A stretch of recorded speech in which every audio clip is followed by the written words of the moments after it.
Christie Sides is the most incompetent basketball coach in the history of basketball. And I'm going to explain every single reason why she is absolutely incompetent.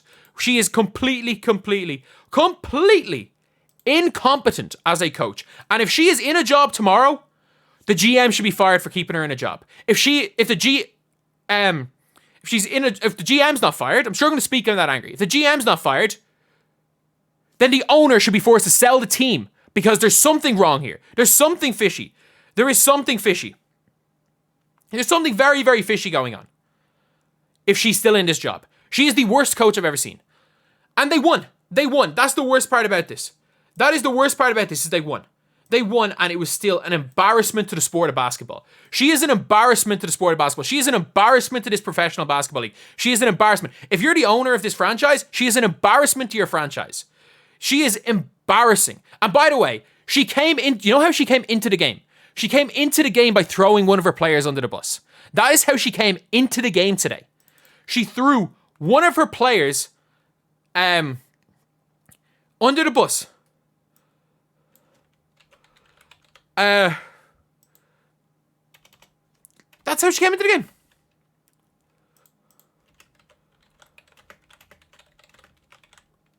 That was it. She threw her player. And what did she do to start the game? So, the team they're missing shots. They're running. Caitlin Clark with 7 assists in 7 minutes. Caitlin Clark gets an assist straight away to start the second quarter. And what does she do? She puts in the Caitlin Clark stopper. And who's the Caitlin Clark stopper? It's not anyone on the other team, by the way. It's not Celeste Taylor. It's not Sophie Cunningham. It's not Cal Copper. It's not anyone they put to guard Caitlin Clark. The Caitlin Clark stopper is Erica Wheeler. When Erica Wheeler was on the floor, she played 8 minutes. When Erica Wheeler was on the floor, Caitlin Clark had 0 points and 0 assists. 0 and 0 when Erica Wheeler was on the floor. Do you know how many points the team scored when Erica Wheeler was on the floor? She played 8 minutes. The team scored 5 points. They scored 95 points. They scored 90 points in the other 32 minutes of the game. So they averaged around 3. They averaged around 3 points a minute when Erica Wheeler was not on the floor. When Erica Wheeler was on the floor, they averaged barely over a half a point a minute. Are you kidding me? All she does is make sure the ball doesn't go. Everything's gone. When the ball hits Erica Wheeler's hand, it is 3 seconds before she makes a decision. Christie Sides is out here, at the start of the year being like, well, Caitlin Clark needs to make a decision. She has 0.5 seconds to make a decision. Every time Erica Wheeler gets the ball, she doesn't realize what she's doing for about 3 seconds and dribble. She doesn't even know what she's doing. She has no idea what she's doing on the floor. How she was an all-star is beyond me, because I'm pretty sure she was genuinely just a pick-and-roll point guard for a bad teams. She is literally... The only thing she does now... That's the only thing she does now is sabotage Caitlin Clark. That's the only thing she does on the floor. Look. Erica Wheeler seems like a lovely person. She seems like a vet. She seems like a great veteran presence. Freaking cut her and make her an assistant coach if she's good for the team. She probably is a good presence to have. She's terrible at basketball.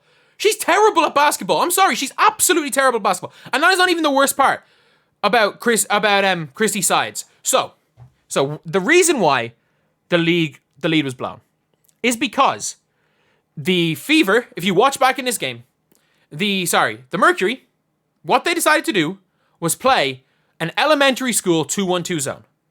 So what they did was, one of their 2 top people denied Caitlin Clark the ball. The other of the top back to the 3-point line. They played one player standing in the middle, and they stood in the middle. The 2 bottom players stood at the bottom. The corners wide open. And do you know what they did? As their offense? 3 perimeter players stood there and passed the ball around the top. And the post players went high-low, never exchanged, never cut, stood there. So it was 5 people on one side of the floor. Safety pass. No recovery pass on the weak side. No reversing the ball. 5 people stood on one side of the floor and just started passing the ball to each other. They didn't score. They genuinely didn't score. Like, every time Caitlin Clark touched the ball, which was very rarely, by the way, because Erica Wheeler does not understand at times that when she has the ball and Caitlin Clark is being denied, it's because teams don't want Caitlin Clark on the ball. They want her on the ball. And she's like, yeah, I'm on the ball. I'm going to do this, and nothing happens. Caitlin Clark threw a pass to Erica Wheeler in the corner, no one in 10 feet of her, and she got scared. No one within 10 feet. They didn't even attempt to close her out. No one was within 10 feet. They weren't even looking at her. They were still looking at the ball, waiting for the ball to go back to Caitlin. She got scared, threw the ball to somebody. Caitlin Clark threw the ball to her again. She threw the ball to her again. It's the one time Wheeler's off the ball. And Erica Wheeler gets scared again when there's no one in 10 feet of her. Dribble, turnover.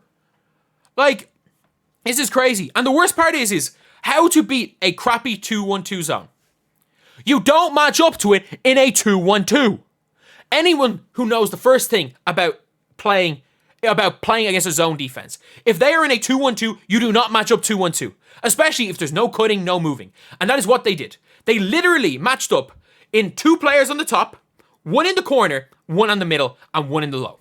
They are able to stand there and guard everybody in that scenario. They're able to stand there and guard everybody. They didn't even have to play defense. That's the worst part about it, is they didn't even have to play defense to stop this team. They didn't even have to. They stood there. They literally stood there. Caitlin Clark can't do anything because she's being denied, and if she does get the ball, the only thing she can do is a dribble, contested 3 from 30, because she tries to drive to the basket, there's 5 bodies in there. If she tries to make a pass, there's 10 hands, so it's going to be more likely for a turnover. Fair enough. You can almost you can try to take Caitlin Clark out of the game for the zone. But what you have to do is cut, screen, exchange, get the ball from side to side, keep the ball moving, get rhythm shots, be able to move the zones so you can get the ball inside. No, what Christie Sides wants to do, I don't think they have a zone set. I actually don't think they have a zone set. I actually don't think they have a zone set because they hadn't a clue what to do. I wouldn't be, considering the fact that it went from a 30-point lead to a 5-point lead before anyone cut. Before a single player cut. And that is literally how they got an open look one time off a cut. And it's how Kelsey Mitchell got open. Kelsey Mitchell ran all they need, literally. Kelsey Mitchell got a wide open 3. Caitlin Clark stands high on the right wing. And what does Kelsey Mitchell do? She runs the baseline. Shock. Absolute shock. She runs the baseline. Caitlin Clark hits her with a skip pass. The whole defense watching Caitlin Clark, Kelsey Mitchell open.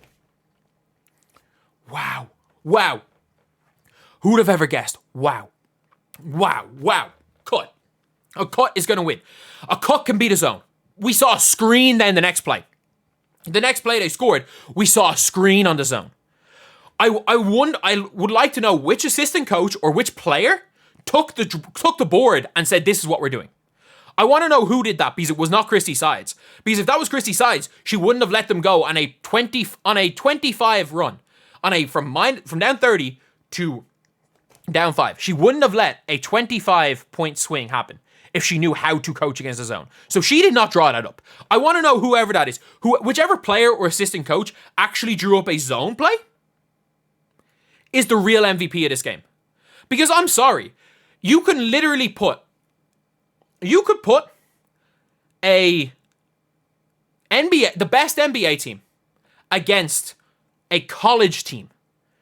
If the college team sit in that zone, in that exact way, and the NBA team play offense like like the Fever did, the NBA team wouldn't score on a bunch of college teams. That's how bad it was. That is how bad it was. And you know what, Caitlin, you're not getting a pass here. Am I going to blame her for not being aggressive in the fourth quarter? No, because the only thing she could have done is ran into 5 players and turned the ball over. That's the only thing she could have done in the fourth quarter.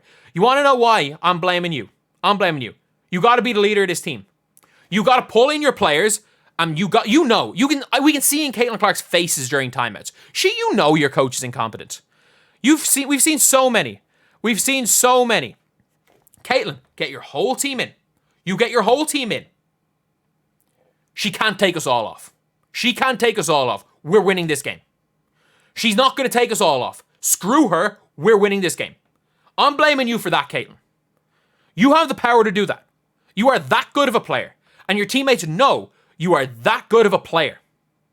That they will listen to you over that incompetent coach. You know that they will do that. It is your fault, Caitlin. It is your fault for not bringing in the team and saying, we're not listening to her. That is what I blame you for, Caitlin. That is, you're not off the hook. You are not off the hook. You had a historically great 3 quarters. One of the best games for a rookie.